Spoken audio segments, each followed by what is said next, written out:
Hello again, fellow small model collectors.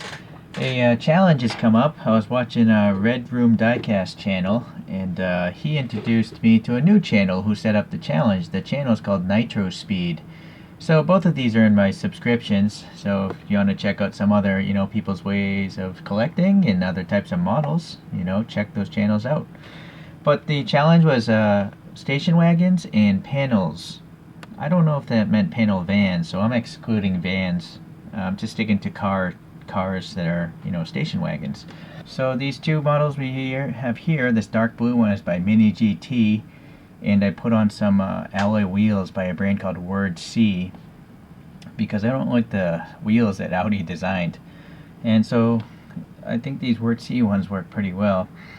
Then this light blue one is by Hot Wheels. It's the Audi RS2, and it's got Porsche Carrera Cup wheels that I 3D printed on my own. Alright, so Audi is going to go away. I don't have many of these guys, so it's going to be a short video. The next two are by Chevy. The first is one of those premium ones. I think it's a 1964 Chevy Nova Coupe? Not Coupe, the wagon. This is about wagons. And then this next one is, I think, a 1963 by Auto World. It's interesting that they're both light blue.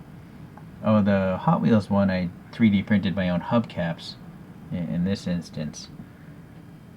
I think both castings are pretty good. Alright. So, let's go with the next one here. These are by Nissan.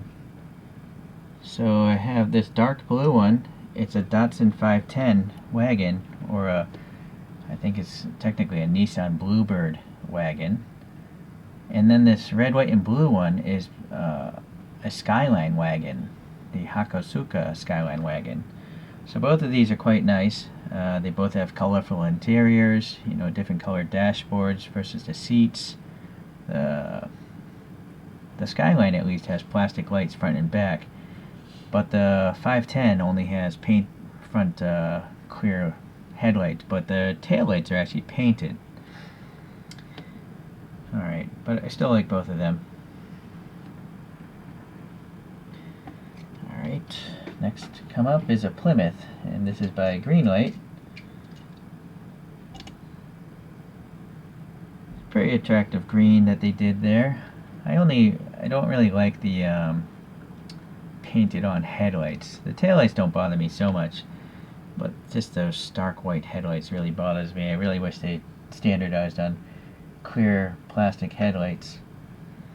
Alright, this next one is a Toyopet or Toyota Masterline.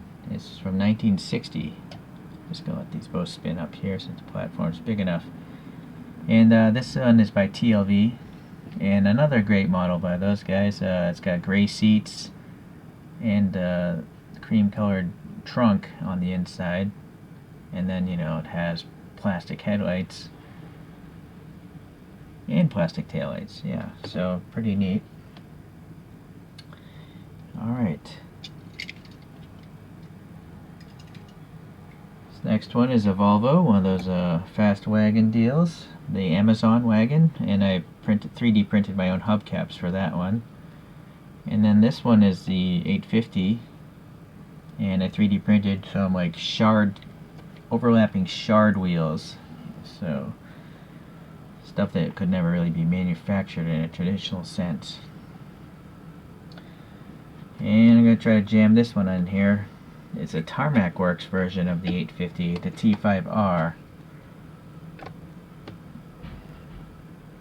Alright, so yeah, I think Tarmac Works did a good job, but the problem is there's so much black details on this that it's hard to paint them all perfectly.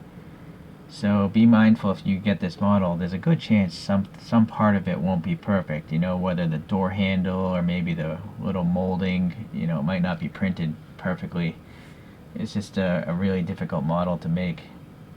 But I still like it. I like the fact that it has license plates on it, and the plastic headlights and stuff, and I think there's a disc brake system in there as well. Yeah, there is. Okay, let's get these guys out. So the last two I'm going to show off are fantasy vehicles. but they're technically station wagons. So the first one is Ghostbusters by Johnny Lightning. Ecto 1A. So, unfortunately, this is not remotely 1/64 scale. They had to fit the blister pack. But at the same time, I don't know of anyone making a better Ghostbusters car. If anyone knows, that, please leave a comment. I think it would be fantastic if a premium brand made this vehicle, even a resin version with a bunch of crazy high detail lights and stuff, and real metal chrome trim, and that would be really cool. Because I watched all those Ghostbusters movies. I was kind of a kid when those came out, so yeah, Bill Murray, he's awesome. Alright, the very last one, it's from The Simpsons, and also by Johnny Lightning. It's Marge Simpson's station wagon. And I gotta say, Johnny Lightning may have done their best job with these Simpsons cars. The paint quality is fantastic. There's no overruns. There are generally no contaminants. And then just look at this thing. The way it's been sculpted, it literally does look like a cartoon. Everything's all rounded and no hard edges, no sharp corners really. So I'm really happy that I was able to get these Johnny Lightning Simpsons cars. Okay, well, that's it for today. It's always a pleasure to do these challenges because it gives you time to, look back at what you got and see the beauty in the models you've collected again. So thank you, Nitro Speed, and thank you, Red Room Diecast, for letting me know about this. And hopefully, someone else will learn about this challenge through this video. There just isn't enough time in the day to watch everyone's subscriptions, and so we all have work to do, right? So, alright, well, thanks. I'll see you in the next challenge, hopefully. Bye.